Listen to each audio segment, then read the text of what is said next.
السلام علیکم ورحمۃ اللہ وبرکاتہ۔ ناظرین، فیضان رمضان میں آپ کا استقبال ہے۔ میں مجاز الحق نئے شمارے کے ساتھ آپ کے سامنے حاضر ہوں۔ الحمدللہ رب العالمین والصلاۃ والسلام علی رسول الکریم وعلی آلہ وصحبہ اجمعین، اما بعد۔ اعوذ باللہ من الشیطان الرجیم، بسم اللہ الرحمن الرحیم۔ ناظرین، رمضان کا یہ عشرہ چل رہا ہے، معافی کا، استغفار کا۔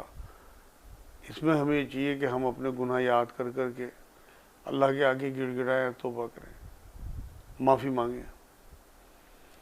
ایک ہمارے معاشرے میں ایک بہت بڑا گناہ جو سرزد ہے اور وہ بڑھتا ہی جا رہا ہے، وہ ہے بدگمانی۔ ہے تو یہ شروع سے ہی، لیکن اب بہت زیادہ بڑھتا جا رہا ہے۔ ہر آدمی دوسرے سے بدگمان ہے۔ ہم حکومت سے ہی بدگمان ہیں، ہم رشتہ داروں سے ہی بدگمان ہیں، ہم اپنے ماں باپ تک سے بدگمان ہو جاتے ہیں، اپنے استاد سے ہی بدگمان ہو جاتے ہیں۔ آپ بدگمانی کو اندازہ نہیں لگا سکتے کہ شیطان نے کس طرح سے گھر کر لیا دلوں پہ اس معاملے میں۔ اصل میں بدگمانی سے سماج میں بکھراؤ پیدا ہوتا ہے۔ اللہ رب العزت اجتماعیت چاہتے ہیں۔ اللہ نہیں چاہتا کہ میرے کنبے میں بکھراؤ ہو۔ سورہ نساء کی پہلی آیت میں اللہ نے رشتے توڑنے سے بچنے کا حکم دیا ہے۔ حدیث پاک میں بھی ہے کہ امیر میں اگر تم گناہ بھی دیکھو تو اس کی اطاعت نہ چھوڑو، جسے آپ نے امیر بنا لیا۔ ایک بار تو یہ بھی فرمایا حضور صلی اللہ علیہ وسلم نے کہ اگر امام فاسق بھی ہو تب بھی اس کے پیچھے جماعت سے نماز پڑھو۔ تو اجتماعیت کی اتنی ویلیو ہے، اور ہم ہر جگہ بدگمان ہوتے ہیں، جس سے کہ سماج میں بکھراؤ ہوتا ہے۔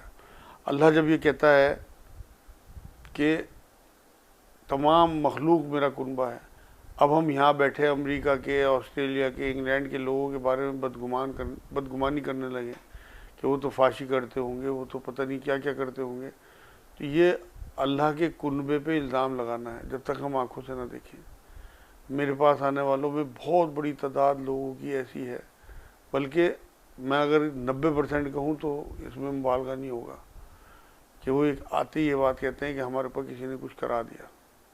بہت سے لوگ تو الزامات لگاتے ہیں اپنے سگے رشتہ داروں پہ، یہاں تک کہ ماں باپ تک پہ، بھائیوں تک پہ۔ آپ اندازہ لگائیے کہ کتنی بڑی گناہ کی بات ہے، کتنا بڑا بہتان ہے۔ جادو کرنا اور کرانا حرام ہے اسلام میں، اور وہ جب الزام لگا رہے ہیں اپنی ماں پہ یا اپنے بھابھی پہ یا اپنی چاچی پہ یا اپنی پھپھی پہ کہ اس نے ہمارے پر جادو کرا رکھا، تو وہ ایک حرام کا الزام لگا رہے ہیں۔ اور حرام کا معاملہ یہ ہے کہ اگر وہ اس کے مستحق نہ ہوئے تو الزام لگانے والے پہ پلٹے گا معاملہ۔ اس لیے بہت احتیاط رکھیں، جب تک آنکھوں سے نہ دیکھیں، جب تک کسی پہ کوئی الزام نہ لگائیں۔ ہم بدگمان ہو جاتے ہیں 1 منٹ میں۔ ہم یہ سوچتے ہیں ہمارے ماں باپ ہمارے ساتھ مخلص نہیں ہیں، اور اولاد کی زیادہ محبت کرتے ہیں۔ ماں باپ کے دل میں تمام اولاد برابر ہوتی ہے، بس خدمات سے تھوڑا سا فرق آ جاتا ہے کہ کوئی اولاد زیادہ خدمت کرتی ہے، زیادہ محبت کرتی ہے، تو اس کی طرف جھکاؤ زیادہ ہو جاتا ہے۔ ورنہ کسی بھی قیمت پہ یہ نہیں ہو سکتا کہ آپ میں اور آپ کے بہن بھائیوں میں کچھ فرق ہو۔ تو اپنے ماں باپ سے بدگمانی کرنا بڑے گناہوں میں ہے۔ اسی طرح اگر ہم اپنے استاد سے بدگمانی کرنے لگیں کہ یہ پتہ نہیں ہمارے نمبر کاٹ لیں گے، یہ ہمیں صحیح طرح سے نہیں پڑھا رہے، اوروں کی طرف زیادہ ان کا جھکاؤ ہے، یہ بھی مناسب نہیں ہے بات۔ وہ بھی ہمارے باپ کے درجے میں ہیں، پتہ نہیں ان کی کیا پریشانی ہے، کیوں اس ٹائم وہ آپ کی طرف توجہ نہیں دے پا رہے، یا آپ کی کون سی کوتاہی ہے، آپ نے کہاں لرزش کی۔ آپ اسے دور کرنے کی کوشش کریں بنسبت اس کے کہ آپ ان پہ الزام لگائیں۔ دیکھیں، جنگ جمل اور جنگ صفین جو ہے وہ بدگمانیوں کا نتیجہ ہے کہ صحابہ کرام میں شیطان نے آپس میں بے انتہا بدگمانیاں پھیلا دی تھی، اور یہ صحابہ ہی شہید ہوئے ہیں اس میں۔ یہ شروع کی بات بتا رہا ہوں میں، بدگمانی کتنا بڑا عذاب لاتی ہے آپ اندازہ لگائیں کہ صحابہ کے ہاتھوں صحابہ شہید ہوئے۔ باقی تو ان کا معاملہ آخرت میں اللہ دیکھیں گے، لیکن ہمیں سبق لینا چاہیے کہ جب وہ صحابی جو حضور صلی اللہ علیہ وسلم کے ساتھ زندگی گزارے ہوئے تھے، ان تک کو شیطان نے بدگمان کر دیا، تو ہم تو ہیں کیا چیز، ہم تو ان کے پیروں کی دھول بھی نہیں ہے۔ تو اس لیے بہت احتیاط کی ضرورت ہے۔ حضرت عائشہ پہ بہتان کا معاملہ آپ نے قرآن میں سورہ نور کی شروع کی آیتوں میں 7 نمبر سے 22 نمبر آیت تک آپ پورا پڑھیں، وہ سارا بدگمانی تھی۔ یہاں تک اللہ نے کہا 12 نمبر آیت میں تو کہ کہ اگر تم اسے اپنے اوپر رکھ کے سوچتے تو تم اس طرح کی بدگمانی نہ کرتے، اس طرح سے الزام نہ لگاتے۔ برات اتاری ان کی، یہ آیت قیامت تک کے لیے حضرت عائشہ رضی اللہ تعالیٰ عنہ کی پاکیزگی کے لیے اتاری اللہ رب العزت نے۔ یہ بھی بہت بڑا بہتان کا جو معاملہ تھا صرف بدگمانیوں کی وجہ سے، کہ شیطان نے بدگمانی پھیلا دی تھی، اور ان میں صحابی بھی تھے جو کمزور لوگ تھے، انہوں نے الزامات لگائے ہیں، حالانکہ ایمان والے لوگ تھے وہ۔ بعد میں اللہ رب العزت نے قرآن میں انہیں ہی معاف کیا ہے، لیکن اس ٹائم تو وہ بدگمان ہو گئے نا۔ آپ اندازہ لگائیے کہ ہماری ماں حضور اکرم صلی اللہ علیہ وسلم کی زوجہ، ان پہ الزام لگ جانا کتنا بڑا معاملہ ہے۔ میں تو سناتے ہوئے میرے رونگٹے کھڑے ہو رہے ہیں۔ کیا شیطان نے بدگمانی پیدا کی ہوگی دلوں میں، کس طرح سے ان صحابہ کے دل میں بات ہوئی ہوگی۔ منافق تو تھے ہی، چلو وہ تو چکر میں رہتے تھے کہ کس طرح سے کوئی اسکینڈل بنے، لیکن صحابہ کے دل میں بات آ جانا، اصل بات یہ ہے کہ جب وہ ان کے دلوں پہ وار کر سکتا ہے شیطان، تو پھر ہمیں تو بہت احتیاط کرنی چاہیے، بہت آج ہم اپنے گھروں میں دیکھتے ہیں کہ ساس بہو کا جھگڑا ہو، ماں بیٹی کا جھگڑا ہو، بھائی بھائی کا ہو، باپ بیٹے کا ہو، یہ سب بدگمانیوں کی وجہ سے۔ اچھا گمان رکھیں، اللہ کے بارے میں بھی اچھا ہی گمان رکھیں۔ ہم اللہ کے بارے میں بھی پتہ نہیں کیا کیا سوچتے رہتے ہیں، جبکہ حدیث قدسی یہ ہے کہ میں اپنے بندے کے گمان کے حساب سے اس کے ساتھ ہوں۔ آپ اللہ سے بہتر گمان رکھیں گے، انشاءاللہ آپ کے لیے بہتر فیصلے کرے گا۔ اگر آپ اللہ کے لیے نیگیٹو سوچیں گے کہ وہ کہاں ہماری توبہ قبول کر لے گا، وہ کہاں ہمیں رزق دے دے گا، وہ کہاں ہمیں کامیاب ہونے دے گا، ہم تو کوئی کام کریں وہ اٹک جاتا ہے، یہ ہمارا تو کوئی کام بنتا ہی نہیں ہے، آپ یقین کریں ایسا ہی ہوگا انشاءاللہ جیسا آپ سوچیں گے۔ لیکن اگر آپ یہ سوچیں گے وہ رحمان الرحیم ہے، غفور الرحیم ہے، 70 ماؤں سے زیادہ محبت کرتا ہے، اسے پتہ ہے ہمیں کب کیا دینا ہے، وہ ہمیں وہی چیزیں دیتا ہے جو ہمارے لیے مناسب ہیں۔ قرآن میں انہوں نے کہا ہے کہ مجھے پتہ ہے تمہارے لیے کیا اچھا ہے کیا برا ہے، تو ہمیں خود اس کے اوپر فیصلہ چھوڑ دینا چاہیے، اور اچھے گمان کے ساتھ کہ وہ جو ہمارے لیے کرے گا وہ اچھا ہے۔ اگر کہیں ہمارا کوئی نقصان بھی ہوگا تو ہو سکتا ہے اس نے کسی بہت بڑے نقصان سے ہمیں بچا لیا ہو۔ آپ یقین کریں ایسے لوگ دیکھے گئے ہیں میری اپنی زندگی میں کہ وہ اسٹیشن پہنچے، بھاگتے دوڑتے ٹرین نکل گئی، انہیں بہت افسوس ہوا، لیکن پتہ جب لگا کہ آدھے گھنٹے کے بعد اس ٹرین کا ایکسیڈنٹ ہو گیا اور بہت سارے لوگ اس میں مر گئے، تو وہ شکر مناتے دکھے کہ اللہ تیرا شکر ہے ہماری ٹرین نکل گئی۔ آپ قرآن کا وہ واقعہ یاد کریں، قارون کا واقعہ ہے کہ جب وہ اپنی خزانوں کی چابی بازار سے گزر رہا تھا لے کے، تو ادھر ادھر جو لوگ کھڑے ہوئے تھے وہ رش کر رہے تھے اس بات پہ کہ اس سے کتنا مال اللہ نے دیا ہے، کاش ہمیں بھی مل جاتا۔ لیکن جب آگے چل کے اسے دھسا دیا گیا زمین میں مال کے اس کے قارون کو، تو یہی لوگ شکر کر رہے تھے کہ اللہ تیرا شکر ہے ہمارے پاس مال نہیں ہے۔ قرآن کی آیتوں کا مفہوم ہے۔ تو اس لیے بالکل ہمیں نہ اللہ سے بدگمان ہونا ہے، اسے پتہ ہے ہمارے لیے کیا چیز تھی، اس نے جیسی زندگی، جیسا ماحول، جیسے لوگ، جیسا ہمیں علم، جیسی ہمیں سوچ دی، وہ بہت اللہ کا شکر بھیجا کریں۔ اپنے جو چیزیں آپ کو حاصل ہیں اسے اپنی خواہش بنا لیں۔ اپنی خواہشیں آپ اللہ کے آگے رکھ سکتے ہیں، کوئی حرج نہیں ہے۔ آپ اللہ سے مانگ بھی سکتے ہیں، حضور نے فرمایا جوتے کا تسمہ ہی مانگنا ہو تو اپنے اللہ سے مانگو۔ جیسے آپ اپنی ماں کے آگے ساری تمنائیں، خواہشیں، اپنی ضرورتیں رکھتے ہیں، آپ اللہ کے آگے بھی اسی طرح رکھا کریں۔ لیکن رکھنے کے بعد وہ دیکھے گا کہ آپ کے لیے کیا ٹھیک ہے۔ آپ نمائش میں جائیں، آپ کہیں بازار میں جائیں، آپ کے ساتھ آپ کا بچہ ہو، مال میں جائیں، وہ ہر چیز کو دیکھ کے کہتا ہے یہ مجھے دلا دو، یہ مجھے دلا دو۔ وہ کسی موٹر سائیکل کو دیکھ کے کہنے کہ یہ مجھے دلا دو، آپ دلا دیں گے اسے، کیونکہ آپ کو پتہ ہے کہ اس کی عمر کیا ہے، ابھی اس کا نہ لائسنس بن سکتا ہے، وہ اگر اسے چلائے گا بھی، چھوٹا ہے، ایکسیڈنٹ کر دے گا، خدا نہ خواستہ اسی کی چوٹ لگ جائے گی۔ بس آپ اسے ٹال دیتے ہیں، چاہے آگے چل کے جب اس کی عمر 18-20 سال ہو جائے آپ وہی موٹر سائیکل اسے دلوا دیں، لیکن اس وقت جب وہ 10-12 سال کا ہے اس ٹائم آپ نہیں دلواتے۔ بس یہی اللہ کا معاملہ ہے کہ آپ اللہ کے بارے میں اچھا گمان رکھیں کہ ہمارے لیے اس ٹائم یہ ٹھیک نہیں ہوگی چیز جو ہم اس سے مانگ رہے تھے، اگلی زندگی میں شاید ہمیں وہ دے دے، اور 2-4 سال بعد اس ٹائم ہمارے لیے بہتر ہو۔ دیکھیں ہم جو چیزیں اللہ سے مانگتے ہیں وہ اچھے گمان کے ساتھ مانگیں کہ ہم جو مانگ رہے ہیں انشاءاللہ ہمیں ملے گا، اگر ہمارے لیے بہتر ہوا، اور ہمارے لیے بہتر نہ ہوا تو نہیں ملے گا۔ میں نے حضرت علی کی مثال شاید کسی پروگرام میں دی تھی کہ وہ کہتے تھے کہ جب میں اللہ سے کوئی دعا کرتا ہوں اور وہ قبول کر لیتا ہے تو میں شکر بھیجتا ہوں، اور جب وہ نہیں قبول کرتا میں تب بھی شکر بھیجتا ہوں۔ تو کسی نے پوچھ لیا کہ حضرت یہ کیا بات کہ قبول کرنا، یہ تو سمجھ میں آیا کہ جب دعا قبول ہوئی تو آپ شکر بھیج رہے ہیں، نہ قبول کرنے کی شکر بھیجنے کا یہ کیا وجہ ہے؟ تب انہوں نے فرمایا حضرت علی رضی اللہ تعالیٰ عنہ نے کہ میں نادانی میں اللہ سے کچھ ایسی چیز مانگ بیٹھا تھا کہ جو میرے لیے ٹھیک نہیں تھی، اللہ نے مجھے اس سے بچا لیا۔ یہ ہے اچھا گمان، ہمیں بدگمانی میں نہیں رہنا۔ حضرت علی رضی اللہ تعالیٰ عنہ اگر معاذ اللہ یہ سوچ لیتے کہ مجھے تو اللہ نے دیا ہی نہیں جو میں نے مانگا، یہ بدگمانی ہوتی ہے، یہ اچھا گمان ہے۔ تو آپ کو اللہ کے ساتھ اچھا گمان رکھنا ہے، تبھی آپ لوگوں کے ساتھ اچھا گمان رکھیں گے۔ ہمیں کسی سے ہی بدگمان نہیں ہونا، ہمیں نہ معاشرے سے بدگمان ہونا، ہمیں نہ حکومت سے بدگمان ہونا، نہ اپنے ماں باپ سے، نہ اپنے بہن بھائیوں سے، نہ اپنے رشتہ داروں سے۔ سب اچھے ہیں الحمدللہ، سب کی اپنی اپنی پریشانی ہے، اپنا اپنا ماحول ہے، ہر ایک کی اپنا اپنا مزاج اللہ نے دے کے بھیجا، سب کی آزمائش ہے، آپ کی بھی آزمائش ہے۔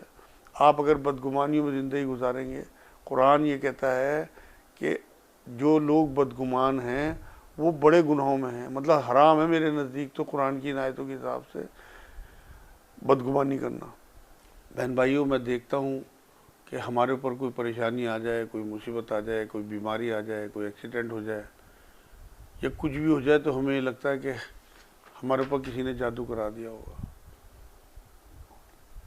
کسی نے کچھ ہمارے لیے خراب معاملہ کیا ہوگا، کچھ غلط سوچا ہوگا، کسی کی نظر لگ گئی ہوگی۔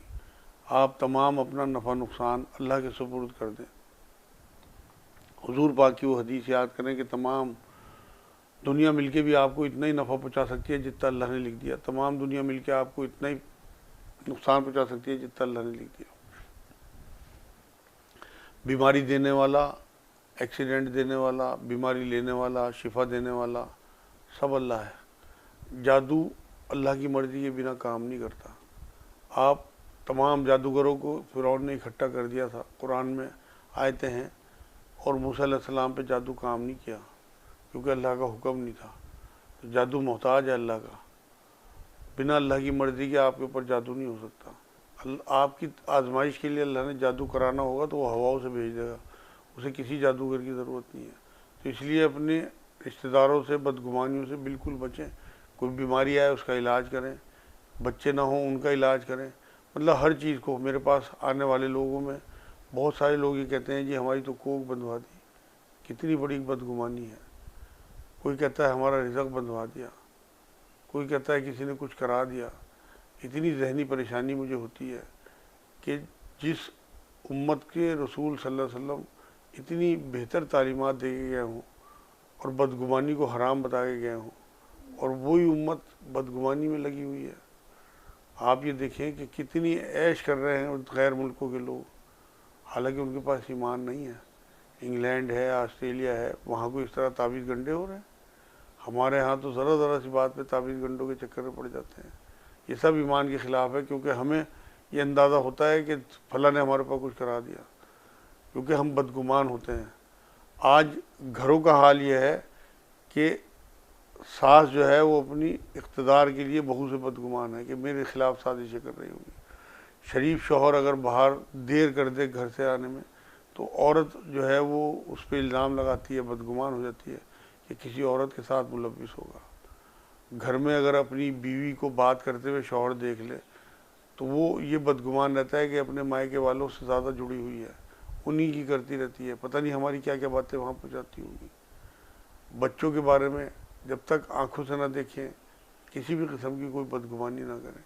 یہ ہمارے معاشرے میں وہ چلن ہے جو میں آپ کو بتا رہا ہوں۔ ساس بہو ہو، نند بھابھی ہو، یا بھائی بھائی ہوں، یا باپ بیٹے ہوں، یا میاں بیوی ہوں، یہ سب ایک دوسرے سے اچھا گمان رکھیں تو انشاءاللہ ماحول بہت اچھا ماحول ہوگا، آپ کا جنت والا ماحول ہوگا آپ کے گھر کا، کیونکہ جنت میں کسی قسم کی بدگمانی نہیں ہوگی کسی کو ایک دوسرے سے، بلکہ محبت اور اخوت کا معاملہ ہوگا۔ آپ اپنے گھروں میں اس طرح کا ماحول بنا کے دیکھیں۔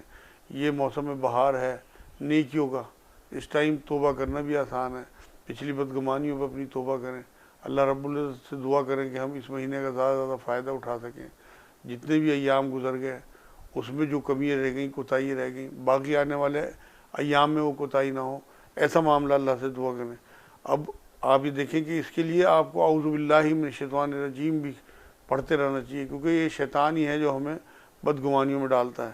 تمام نفع نقصان جو ہے وہ اللہ کے ہاتھ ہے۔ قرآن یہ کہتا ہے کوئی خوشی ایسی نہیں ہے جو اللہ کی طرف سے نہ ہو، کوئی گناہ ایسا نہیں ہے جو تمہاری اپنی کرتوتوں کی وجہ سے نہ ہو۔ ہماری کرتوتوں کی وجہ سے ہم پہ کوئی مصیبت آتی ہے، کوئی پریشانی آتی ہے، کوئی اللہ کی طرف سے آزمائش آتی ہے، اور ہم الزام لگائیں اپنے رشتہ داروں پہ کہ اس نے جادو کرا دیا، کتنے گناہ کی بات ہوگی۔ اگر وہ معصوم ہوا اور اس نے وہ کام نہ کیا ہوگا تو آپ یقین کریں اللہ کے ہاں آپ کی پکڑ ہو جائے گی۔ تو اس لیے ان سب چیزوں سے بچنا ہے ہمیں، اور تفرقہ نہیں پھیلانا۔ دیکھیں آپ یہ سورہ اس میں جب یہ کوہ طور سے آئے ہیں موسیٰ علیہ السلام، اور آ کے انہوں نے دیکھا ہے کہ سامری نے ان کی قوم کو گمراہ کر دیا تھا اور شرک میں لگا دیا تھا، تو انہوں نے ہارون علیہ السلام کی داڑھی پکڑ لی، قرآن کی آیتیں ہیں، اور یہ کہا کہ تو نے انہیں کیوں نہیں روکا؟ تو انہوں نے پلٹ کے یہ بات کہی کہ اگر میں انہیں اس سے روکتا تو تفرقہ پیدا ہو جاتا، فساد ہو جاتا۔ ایک نبی نے، ہارون علیہ السلام بھی نبی تھے، تفرقہ نہ ہو یہ چاہا، شرک منظور کر لیا، کیونکہ شرک کی اصلاح ہے لیکن تفرقے کی اصلاح نہیں ہے، فساد کی اصلاح نہیں ہے۔ تو اس لیے شیطان بدگمانیوں کے ذریعے تفرقہ پھیلاتا ہے، ایک دوسرے کو دلوں سے دور کرتا ہے۔ اللہ رشتے جوڑنے کا حکم دیتا ہے، اور ہم دیکھتے ہیں کہ شیطان رشتے توڑواتا ہے۔ جب آپ اپنے کسی بھائی سے بدگمان ہوں گے، میرے سامنے ایسی بہت مثالیں ہیں کہ ایک بھائی دوسرے بھائی سے نہیں ملتا سالوں سالوں، ایک بہن دوسری بہن سے نہیں ملتی سالوں سالوں۔ سگے رشتے، جو رحمی رشتے جنہیں اللہ نے جوڑنے کا حکم دیا، وہ صرف بدگمانیوں کی وجہ سے ایک دوسرے کو چھوڑے ہوئے ہیں، کیونکہ انہوں نے اپنے آپ ہی امیج بنا لی کوئی کچھ کہ ہماری بہن نے ہمارے لیے یہ کر دیا ہوگا، ہماری بہن یہ سوچتی ہوگی، اس نے یہ ہمارا مال مار لیا۔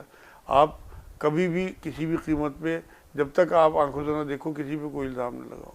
اور اس کا حل بھی میں بتا دوں آپ کو کہ اس کا حل ڈائیلاگ ہے، بیٹھ کے بات کرنے سے۔ اگر آپ ایک دوسرے سے بیٹھ کے بات کریں گے تو انشاءاللہ وہ ساری بدگمانیاں آپ کی دور ہو جائیں گی۔ بہترین طریقہ یہ ہے کہ آپ ایک میٹنگ رکھیں اور اس میں سارا معاملہ رکھیں، ایک دوسرے کی سنیں، برداشت کریں، اور اس کے بعد پھر حل نکلوائیں۔ بیچ میں اگر کوئی مخلص خالص ہوں انہیں بٹھا لیں۔ یہ میں آپ کو اس لیے حل بتا رہا ہوں کہ اس طرح کے معاملے میرے سامنے آتے رہتے ہیں، اور الحمدللہ وہ سولو بھی ہو جاتے ہیں۔ اگر آپ لوگ یہ چاہیں کہ آپ کے گھروں کے یہ معاملے سولو ہو جائیں تو آپ فوراً اسی کام کو کریں۔ رمضان کا مہینہ، اس ٹائم تو دل نرم ہوتے ہیں، لوگ نیکیوں کی طرف مائل ہوتے ہیں، لوگ معافیوں کی طرف مائل ہوتے ہیں۔ آپ دل سے اپنے رشتہ داروں کو معاف کر کے، جس نے آپ کے اوپر ظلم کیا ہو، زیادتی کی ہو، آپ کے ساتھ آپ کا حق مارا ہو، انہیں آپ دل سے اللہ کے لیے معاف تو کر کے دیکھیں، اور ان کے لیے بھی دعا کریں اللہ انہیں ہدایت دے، اور پھر آپ ان کے پاس جائیں کہ بھائی اللہ کے لیے میں نے آپ کو معاف کر دیا اس مبارک مہینے میں، آپ بھی مجھے معاف کر دو، اور ایک ڈائیلاگ کے لیے بیٹھ جائیں، جو غلط فہمی ہے انہیں دور کر لو، جس سے دلوں میں قدورت نہ رہے، ہم اپنا جنت والا ماحول بنا لیں۔ قرآن میں اللہ نے کہا کہ جنت میں داخلے سے پہلے لوگوں کے دل صاف کر کے بھیجا جائے گا وہاں۔ تو پھر آپ کے دلوں میں اگر قدورت رہی تو آپ نے کہاں معافی مانگی، آپ نے کہاں بدگمانی دور کی، آپ نے کہاں جو اپنے رشتہ دار بٹھائے ان میں آپ کہاں مخلص ہوئے۔ اخلاص بہت ضروری ہے۔